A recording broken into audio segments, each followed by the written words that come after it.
ආයුබෝවන් යාළුවනේ. අද මම ඔයාලට ගෙනාවේ ආතරයිටිස් හෙවත් සන්ධි ප්‍රදාහය පිළිබඳවයි. පළමුවෙන්ම මම ඔයාලගෙන් ආදරයෙන් ඉල්ලා සිටිනවා තවත් අයටත් මෙවැනි වටිනා වීඩියෝ නැරඹීම සඳහා අපේ YouTube නාලිකාවට ලයික් එකකුත් දාලම සබ්ස්ක්‍රයිබ් කරන්න කියලා. එහෙනම් අපි වීඩියෝ එකට යමු. ආතරයිටිස් සන්ධි වේදනාවෙන් මිදී ක්‍රියාශීලී වෙන්නේ කොහොමද? බොහෝ දෙනෙක් සන්ධි වේදනාව කිවූ සැනින් එය වයසට යාම නිසා සිදුවන්නක් යයි සිතා නොසලකා හරිනවා. නමුත් ආතරයිටිස් කියන්නේ වයස් ભેදයකින් තොරව ඕනෑම අයෙකුට වැළඳිය හැකි නිසි අවධානය යොමු කළ යුතු රෝගී තත්වයක්. ඒක ආතරයිටිස් යනු කුමක්ද? සරලවම පැවසුවහොත් ආතරයිටිස් යනු ශරීරයේ සන්ධිවල ඇතිවන ප්‍රදාහයයි, ඉන්ෆ්ලමේෂන්. අපේ සිරුරේ සන්ධි එකිනෙක ගැටීම වැළැක්වීමට කාටිලේජ නැමැති මෘදු පටකයක් පිහිටා තිබෙනවා. මෙම පටක ගෙවී යාම හෝ හානිවීම නිසා සන්ධි එකිනෙක ඇතිල්ලීමෙන් වේදනාව සහ ඉදිමීම හටගන්නවා. 2. ප්‍රධාන ආතරයිටිස් වර්ග. ආතරයිටිස් වර්ග 100කට වඩා තිබුණත් ලංකාවේ බහුලවම දක්නට ලැබෙන්නේ වර්ග දෙකකි. Osteo arthritis. වයසට යාම හෝ සන්ධි අධික ලෙස භාවිත කිරීම නිසා කාටිලේජ ගෙවී යාමෙන් හටගනී. මෙය සාමාන්‍යයෙන් දනහිස, උකුල සහ කොඳුවට පෙළ ආශ්‍රිතව ඇතිවේ. රුමටෝයිඩ් ආතරයිටිස්.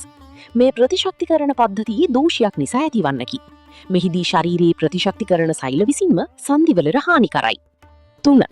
රෝග ලක්ෂණ මොනවාද? සන්ධිවල ඇතිවන තදබල වේදනාව. විශේෂයෙන් උදෑසන අවදි වන විට සන්ධිවල ඇතිවන තද ගතිය, ස්ටිෆ්නස්.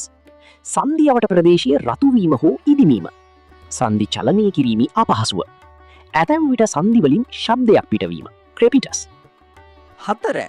රෝගය වැළඳීමට හෝ උත්සන්න වීමට හේතු. අධික ශරීර බර.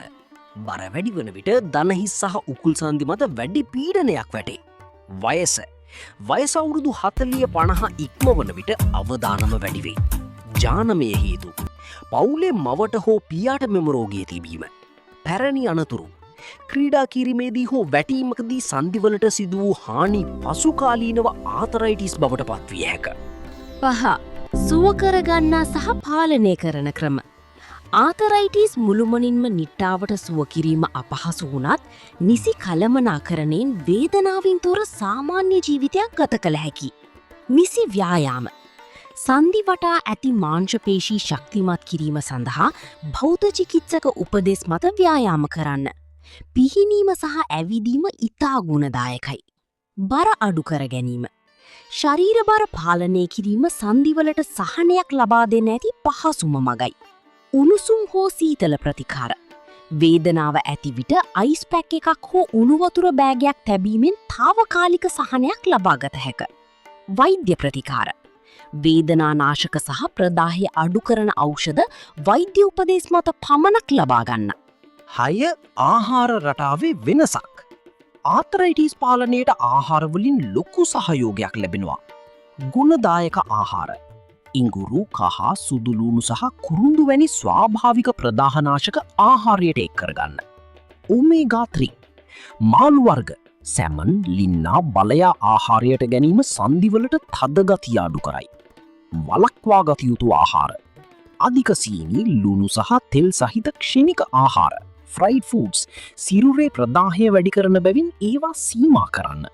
ඉතින් යාළුවනේ, තවත් මේවැනි වටිනා වීඩියෝ නැරඹීම සඳහා අපේ YouTube නාලිකාව සබ්ස්ක්‍රයිබ් කරන්න, ලයික් කරන්න, ඔබේ හිතවතුන්ටත් ෂෙයා කරන්න.